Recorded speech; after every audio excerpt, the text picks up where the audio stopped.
안녕하십니까. 코로나19 통합 뉴스룸입니다. 코로나19 위중증 환자 수가 연일 1,000명 안팎을 기록하고 있습니다. 의료 여력이 감당 가능한 수준을 넘어서면서 정부는 코로나19 중증 환자를 위한 병상과 인력을 확보하는 데 역량을 최대한 집중하기로 했습니다. 보도에 김민혁 기자입니다. 코로나19 확진자 수와 병상 수, 중증 악화 비율, 입원 일수 등을 고려한 의료 대응 역량 대비 발생 비율, 이달 들어 100%를 훌쩍 넘어섰습니다. 의료 여력이 감당 가능한 수준을 훨씬 넘었다는 뜻입니다. 현재 100%를 넘고 있기 때문에 의료 대응 역량을 좀 초과하고 있는 상황이고, 이에 따라서 긴급하게 더 많은 병상과 더 많은 역량을 끌어다 쓰고 있는 상황입니다. 방역 당국이 집중하는 대책은 크게 두 가지. 우선 3차 접종으로 신규 감염자와 위중증 환자 발생을 최대한 줄여 병상 수요를 감소시키는 겁니다. 실제 60살 이상의 3차 접종률이 지난주 55% 가까이 올라서면서 이들 연령대의 확진자 비율이 낮아졌습니다. 동시에 정부는 중증 환자 병상 공급을 늘리는데 역량을 집중하기로 했습니다. 문재인 대통령은 코로나 병상 확보는 전적으로 정부 책임이라며 특단의 조치를 통해 의료 대응 역량을 확충할 것이라고 밝혔습니다. 이를 위해 전국 국립대병원의 진료 역량을 코로나19 중환자 치료에 집중하고 수도권에 있는 공공병원 중 가능한 곳은 감염병 전담병원으로 전환하기로 했습니다. 군 인력도 활용됩니다. 코로나 진료 가력 관련 전문 과목 담당 근무관을 수도권 지역 코로나 중증 병상 운영 상급 종합병원에 전면 투입하겠습니다.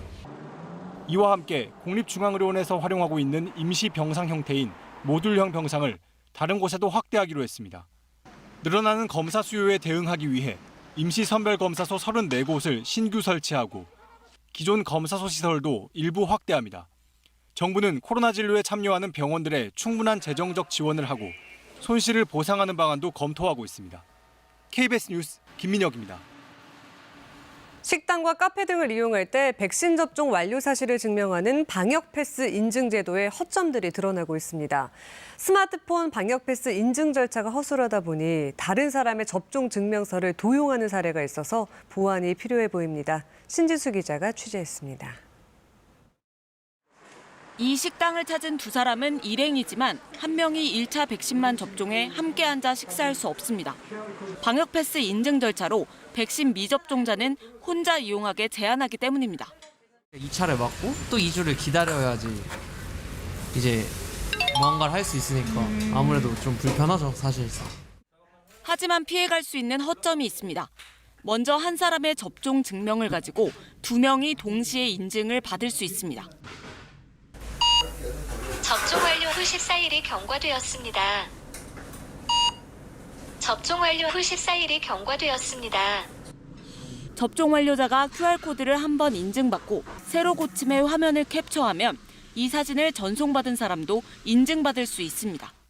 접종 완료 후 14일이 경과되었습니다.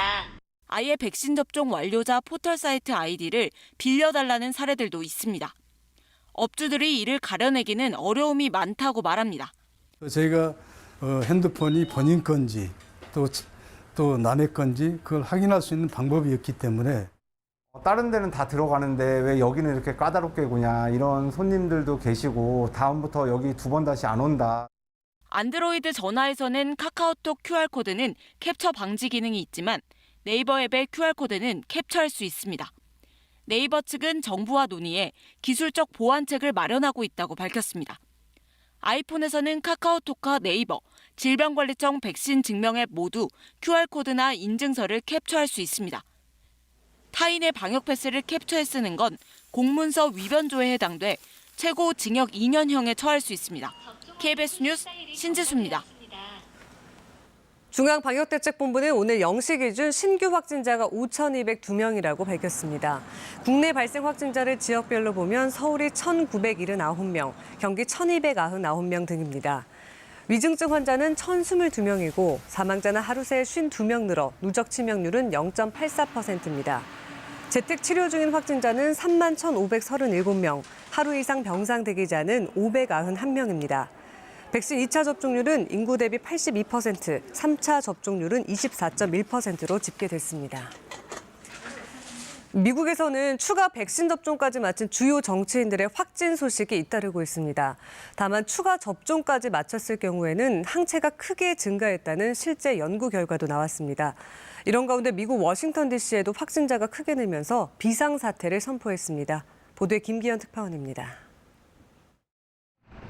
크리스마스 연휴를 앞두고 미국 주요 도시마다 코로나19 검사를 기다리는 줄이 길어지고 있습니다. 가족을 만나기 전 스스로 건강 상태를 확인하기 위해서인데 이들은 한 목소리로 오미크론 변이 확산을 피부로 느낀다고 말합니다. I'm supposed to go home to Florida tomorrow, and a bunch of people are testing positive. I work at a gym, so we wear masks, everyone else doesn't. 미국 정치권에선 실제 한국 사위로 불리는 레리 호건 메릴랜드 주지사가 코로나19 양성 판정을 받았고 엘리자베스 워런, 코리 부커 등 상원 의원들 역시 잇따라 감염되고 있습니다. 모두들 백신 추가 접종까지 마친 이른바 돌파 감염 사례인데 미국 내 거의 모든 주로 확산된 오미크론 변이에 따른 영향으로 추정됩니다. 이와 관련해 미국 백신 생산 기업 모더나는 자신들이 코로나19 백신을 추가로 접종했을 경우 오미크론 변이에 대응하는 중화 항체가 37배 정도 증가한다는 연구 결과를 내놨습니다. 2회 접종 이후 추가 접종까지 마친 이들 가운데 20명의 혈청을 분석한 자체 연구 결과입니다. The difference between a vaccinated and boosted person who has an infection and someone who has an infection who's never been vaccinated, a major difference with regard to the risk of severity. 이런 가운데 미국 전문가들 사이에선 오미크론 변이의 강한 전파력으로 볼 때 현재 12만 명 수준인 하루 평균 확진자가 연말까지 최고 40만 명 수준으로 폭증할 수 있다는 우려도 나오고 있습니다. 미국 수도 워싱턴 DC도 확진자가 급증하면서 비상사태를 선포하고 실내 마스크 착용과 추가 백신 접종을 독려하는 등 방역의 고삐를 다시 바짝 쥐고 있습니다. 워싱턴에서 KBS 뉴스 김기현입니다. 지난주 미국 내 코로나19 신규 확진자 가운데 73%가 오미크론 변이에 감염된 것으로 나타났습니다. 미국 질병통제예방센터 CDC는 오미크론 변이가 이제 미국에서 코로나19의 지배종이 됐다면서 이같이 밝혔습니다. CDC 통계를 보면 미국에서 오미크론 변이의 비율은 불과 일주일 새에 6배가량 늘어났고 미국에서 지난주 65만 명 이상이 이 변이에 감염된 것으로 추정됩니다. 당장 내일이 대통령 선거일이라면 누구를 뽑을 것인지 KBS가 여론조사를 실시해봤습니다. 민주당 이재명, 국민의힘 윤석열 후보가 1%도 안 되는 차이, 그러니까 오차 범위 안에서 초접전 양상이었습니다. 또 근소한 폭이지만 두 후보 다 지난 조사에 비해서 하락 추세였습니다. 강푸른 기자입니다. 내일이 투표 날이라면 누구에게 표를 줄지 물었습니다. 민주당 이재명 후보 33.7, 국민의힘 윤석열 후보 34.2%, 오차 범위 이내 초접전입니다.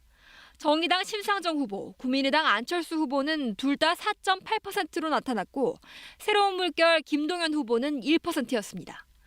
지난 10월부터 주요 국면에서 실시한 세 차례 KBS 조사와 비교해 추이를 살펴봤습니다. 11월 초 하락했던 이재명 후보는 지난달 말 다소 반등했다가 소폭 하락했고 후보 선출 컨벤션 효과를 봤던 윤석열 후보도 지난달 말보다 반등하지 못했습니다. 40대는 이 후보, 60대 이상은 윤 후보가 우세한 세대별 지지 추이는 변동이 없었습니다. 20대 표심은 후보 모두에게 숙제인 상황입니다. 두 후보에 대한 지지가 평균치를 크게 밑돌고 있고 37% 가까이가 부동층이었습니다. 부동층 비율은 지난 조사보다 더 늘었습니다. 지금의 선택을 계속 유지할지도 물었습니다. 10명 중 7명은 현재 지지 후보를 계속 지지하겠다고 답했습니다. 반면 심상정 후보 지지층에선 67%가, 안철수 후보 지지층에선 85% 가까이가 지지 후보를 바꿀 수 있다고 답했습니다. 지지 여부와 상관없이 누가 당선될 것 같냐는 질문은 이재명, 윤석열 두 후보가 팽팽한 수준이었습니다. 주요 국정과제를 누가 잘할 것으로 보는지도 물었습니다. 경제 성장과 일자리 창출, 코로나19 대응은 이 후보가 잘할 거란 응답이 높았고 집값 안정 등 부동산 문제 해결은 두 후보에 대한 평가가 엇비슷하게 나왔습니다. 내년 3월 9일 반드시 투표하겠다는 응답은 10명 중 8명 꼴이었습니다. KBS 뉴스 강푸른입니다. 지난주 이재명, 윤석열 두 후보 모두 가족 관련 의혹에 부닥쳤었죠. 두 정당이 그 파장을 주시하는 상황이라 이 부분도 조사를 해봤습니다. 이른바 가족 리스크가 영향을 미칠 거란 여론 다 절반을 넘는 것으로 나타났습니다. 이어서 계현우 기자입니다. 가족 리스크로 두 후보 모두 지난주 고개를 숙인 상황. 이 의혹들이 지지 후보 결정에 영향을 미칠지 물었습니다. 우선 민주당 이재명 후보 아들의 불법 도박 논란. 응답자의 56.8%가 영향을 미칠 것이라고 답했습니다.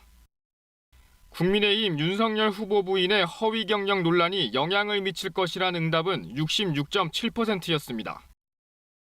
연령별로 후보별 지지세가 강한 층을 제외하면 20대가 상대적으로 높은 반응을 보였습니다. 각 후보 지지층으로 좁혀봤습니다. 이 후보 지지층에선 응답자의 4분의 1 정도가, 윤 후보 지지층에선 절반 가까이가 영향을 미칠 거라고 보고 있었습니다. 가족 의혹뿐 아니라 양강 후보와 연관된 의혹도 제대로 해소되지 못한 상황. 누가 가장 도덕적이라 보는지 물었습니다. 이재명, 윤석열 후보 둘 다 10%대에 머물렀고 국민의당 안철수 후보가 유일하게 20%를 넘겼습니다.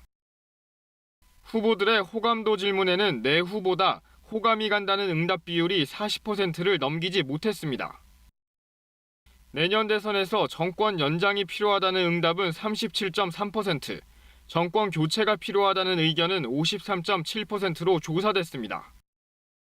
문재인 대통령의 국정 운영에 대한 긍정 평가는 43.7%였고 정당 지지도는 민주당 30.7%, 국민의힘 36.5%로 오차범위 내였습니다. 이번 조사는 KBS가 한국 리서치에 의뢰해 17일부터 사흘간 전국 만 18세 이상 남녀 1000명에 대해 휴대전화 가상번호를 활용한 전화 면접 방식으로 조사했습니다. 응답률은 20.4%, 표본 오차는 95% 신뢰 수준에서 플러스 마이너스 3.1%포인트입니다. 자세한 내용은 KBS 홈페이지에서 확인할 수 있습니다. KBS 뉴스 계현우입니다. 청와대 김진국 민정수석이 아들의 기업 입사 지원서 논란과 관련해 사의를 표명했고 문재인 대통령이 이를 수용했습니다. 청와대 박수현 국민소통수석은 오늘 브리핑을 통해 이같이 밝히고 오후에 김진국 수석이 본인의 입장을 기자들에게 밝힐 것이라고 설명했습니다. 앞서 어제 MBC는 김 민정수석의 아들 김모 씨가 여러 기업에 아버지가 민정수석이니 많은 도움을 드리겠다는 내용의 입사 지원서를 제출했다고 보도했습니다. 민주당과 정부가 내년 재산세와 종부세 같은 부동산 보유세를 사실상 동결하기로 했습니다. 국민들의 부담을 덜어주겠다는 차원이라고 하는데 그간의 정책 기조와는 정반대의 움직임이어서 선거용이라는 비판이 뒤따르고 있습니다. 노태영 기자의 보도입니다. 정부와 여당이 부동산 세금을 손보기로 한 건 이대로면 내년 재산세와 종부세가 대폭 인상되기 때문입니다. 집값이 오른 데다 실제 집값과 공시가격의 격차도 줄이기로 한 터라 세금 기준이 되는 공시가격 인상이 불가피합니다. 주택가격 상승에 따른 세부담과 보험료 부담, 여러 가지 부담에 대해서는 상당히 실수요자에 맞게 조정이 필요한 시점이 되었다.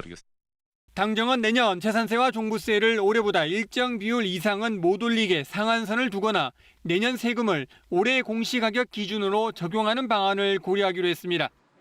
세금 계산 때 일종의 할인율인 공정시장 가액 비율을 유연하게 적용하거나 1세대 1주택 고령자면 종부세 납부를 미뤄주는 방안도 검토됐습니다. 내년 아파트 공시가격은 대선이 있는 3월에 발표됩니다. 이때 공시가격이 아무리 올라도 내년 세금 부담은 줄여주겠다는 겁니다. 부동산 불로소득을 막겠다 하던 민주당과 이재명 후보의 그간 원칙과는 차이가 있습니다. 국민들을 대상화해가지고 정책을 실험하는 게 아니고 국민의 고통을 들어주고 국민의 어려움을 들어주고 국민의 삶이 더 낫게 만드는 일을 하는 것이죠. 국민의힘은 이 후보가 말을 바꾼다며 부동산 세제에 대한 근본적 인식이 있냐고 따졌습니다. 선심을 얻기 위해서 무슨 공시지가를 동결하고 재산세 자체를 동결한다고 얘기돼. 다른 한편에서는 국토보유세를 도입을 해가지고서 투기로 발생하는 이윤을 모두 다 흡수하겠다고. 정의당 심상정 후보도 코로나로 힘든 계층은 종부세 납부 대상도 아니라면서 명백한 부동산 정책 뒤집기라고 지적했습니다. KBS 뉴스 노태영입니다. 이번엔 KB증권 연결해서 오늘의 주식시장 알아보겠습니다. KB증권입니다. 코스피가 오미크론 우려 속에 장 초반 혼조세로 출발했습니다. 코스닥은 개인과 기관의 사저에도 외국인이 매도에 나서며 약세를 지속하고 있습니다. 이 시각 현재 코스피는 1.18포인트 상승한 2,964.18에 코스닥은 4.34포인트 내린 986.17에 거래되고 있습니다. 전일 미국 증시는 주요 각국이 오미크론 변이 확산에 따라 봉쇄 조치를 강화하면서 주요 지수가 하락 마감했습니다. 코스피는 기관이홀로 매수에 나서며 혼조세로 출발했습니다. 간밤 마이크론이 호실적을 발표하면서 국내 반도체주들이 상승세를 보이는 가운데 삼성전자와 SK하이닉스가 동반 강세를 보이고 있고 시젠이 오미크론 확산 속의 수혜가 예상되며 이틀 연속 오름세입니다. 한편 2차 전지주가 동반 약세를 보이면서 LG화학이 사흘 연속 하락하며 장 초반 52주 신저가를 기록했습니다. 이 시각 현재 달러화에 대한 원화 환율은 1,190원 30전에 거래되고 있습니다. 지금까지 KB증권이었습니다.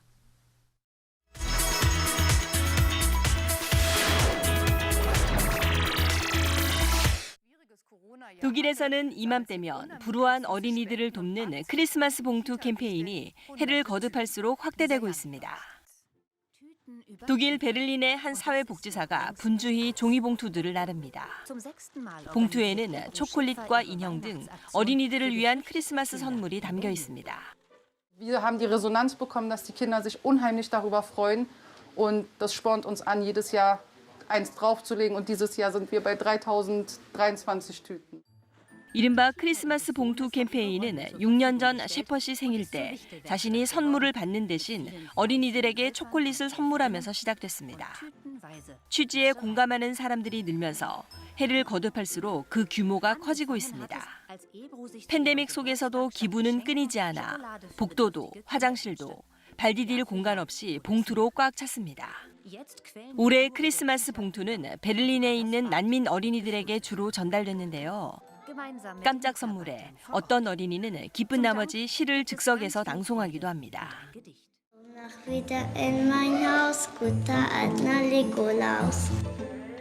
조그마한 정성에 되찾은 어린이들의 밝은 미소가 바로 크리스마스의 기적입니다. 페루 리마의 한 코로나19 응급의료 시설에 특이한 산타클로스가 등장했습니다. 술록이 끄는 썰매 대신 거대한 크레인을 타고 어린이 환자들에게 선물을 나눠줍니다. 코로나로 이곳에 입원한 어린이 환자들을 위한 특별 이벤트입니다. De repente alegrar ese momento de pesar que tiene cada uno. Algunos de ellos han perdido familiares en esta pandemia. 병원에 입원한 어린이 환자들은 모두 126명. 부모들도 감염된 경우가 많아 크리스마스를 즐길 수 없게 되자 병원 측에서 아이디어를 낸 것입니다. 상상하던 산타와는 달랐지만 바이러스와 싸우느라 지친 어린이들에게는 큰 힘이 됐습니다. Papá Noel da regalos en Navidad, pero el día de hoy me han dado un grato regalo a mí. El saludarlos por las ventanas en lo alto de estos edificios, para mí ha sido grato. El que los niños te digan te quiero mucho, Papá Noel. 페루는 세계에서 코로나19 피해를 가장 크게 입은 나라 가운데 하나로 최소 1,080명의 어린이를 포함해 200만 명 이상의 코로나 환자가 발생했습니다. 일본에서는 코로나19가 장기화되면서 무료 급식소를 찾는 사람들이 늘고 있다고 합니다. 일본 도쿄의 한 무료 급식소. 최근 들어 이 급식소를 이용하는 사람들이 점차 더 늘고 있습니다. 費の節約のために、今この炊き出しに並んでる感じですね。今年は今年でなんとかうまく頑張って食いつないできたんだけど、どうしても家賃払えないし、仕事もそういう激減してきた。 이날 이곳을 방문한 사람은 450여 명. 右肩上がりで増えてます。1年前はもう半分ぐらいだったんですけど、一つのお弁当に1時間も2時間待つ方がいるという状況ですね。 무료 급식을 운영하는 측은 과거에는 노숙자들이 많았는데 이제는 비정규직들이 많이 늘어나고 있다고 합니다. でも砂がまだ張っててね、歩けた。それがコロナでパチッとね、断ち切られて、どっとね、生活の基盤が切り崩されてみんなね 이에 대해 전문가들은 국가 보조금 등으로 실업률이 올라가는 것은 막았지만 통계에 잡히지 않는 실업 직전의 빈곤층이 늘고 있다며 이들을 위한 조속한 지원 대책이 필요하다고 말합니다. 인도의 유명 루지 선수 시바 케사반. 루지는 일종의 얼음 썰매인데 케사반은 14살부터 얼음 위가 아니라 매일 아침 산비탈을 탔다고 합니다. I was eligible to go to the games and I got an invitation. And somebody would give me a helmet, somebody gave me shoes, somebody gave me a suit. 올해 36살이라 선수로 베이징에 가진 않지만 후진 육성에 최선을 다하고 있습니다. 브라질 어린이들은 아스팔트 도로에서 스키를 탑니다. 크로스컨트리 스키에 도전하는 산토스가 그렇게 스키를 배웠습니다. Sim, o rolê de esqui hoje ele simula 90% da técnica. Basicamente você vai levar uns 5 dias para se adaptar 영화 쿨러닝의 배경이 됐던 자마이카는 봅슬레이가 대표 종목입니다. 자동차를 밀고 또 미는 선수들의 체력 강화 훈련이 한창입니다. 비록 메달 따기가 쉽지 않지만 도전을 위해 구슬땀을 흘리는 더운 나라 선수들에게서 올림픽 정신의 정수를 만나게 됩니다. KBS 월드뉴스입니다. 그제 경기 오산시에서 태어난 지 얼마 안 된 아기가 의류 수거함에서 숨진 채 발견됐습니다. 탯줄도 떨어지지 않은 채 수건에 둘러싸여 있었는데 경찰은 주변 CCTV를 확보해서 아이를 버린 용의자를 찾고 있습니다. 보도에 성민수 기자입니다. 의류 수거함에서 영아가 발견됐다는 신고가 들어온 건 그제 밤 11시 30분쯤. 경기 오산시 월동에 수거함을 비우러 온 남성이 아이를 처음 발견했습니다. 아이는 탯줄도 떨어지지 않은 채 수건에 쌓여 있었는데 이미 숨진 상태였습니다. 의류 수거함은 왕복 4차선 도로변에 놓여 있었는데 경찰은 주변 상가와 길가의 방범 CCTV 화면을 입수해 분석하고 있습니다. 다만 신고한 남성이 일주일에 한 번씩 의류 수거함을 열어본다고 진술해 범행 시점을 좁히는 데 어려움을 겪고 있습니다. 일주일치를 봐야 되니까요. 이게 카메라가 뒤쪽에서 비치고 거리도 멀고 또 야간 같은 경우는 선명하지가 않아서 또 안개가 짙게 끼는 날이 있더라고요. 관련법은 부모가 분만 직후 아이를 살해한 경우 10년 이하의 징역, 살아있는 아이를 버려 죽게 한 경우 무기 또는 5년 이상의 징역에 처하도록 하고 있습니다. 다만 발견 당시 상태로는 아이가 사망한 다음 버려졌는지 수거함 안에서 사망했는지 가리기는 어려운 상태입니다. 경찰은 CCTV를 계속 분석해 용의자를 찾는 한편 시신을 부검해 정확한 사망 시점과 원인을 파악할 계획입니다. KBS 뉴스 성민수입니다. 내년도 우리 경제가 3.1% 성장할 것이란 정부 전망이 나왔습니다. 연초의 물가는 지금처럼 불안할 것으로 보여서 공공요금은 당분간 동결됩니다. 이 밖에 민간 소비를 늘리기 위한 대책들 이세준 기자가 자세히 전해드립니다. 올릴 여지는 생겼지만 정부는 전기요금과 가스요금 등 공공요금을 내년 1분기까지 묶기로 했습니다. 여전히 심상치 않은 물가 때문입니다. 내년도 물가가 올해보다 낮은 2.2% 수준에서 관리되도록 집중 관리해 나가겠습니다.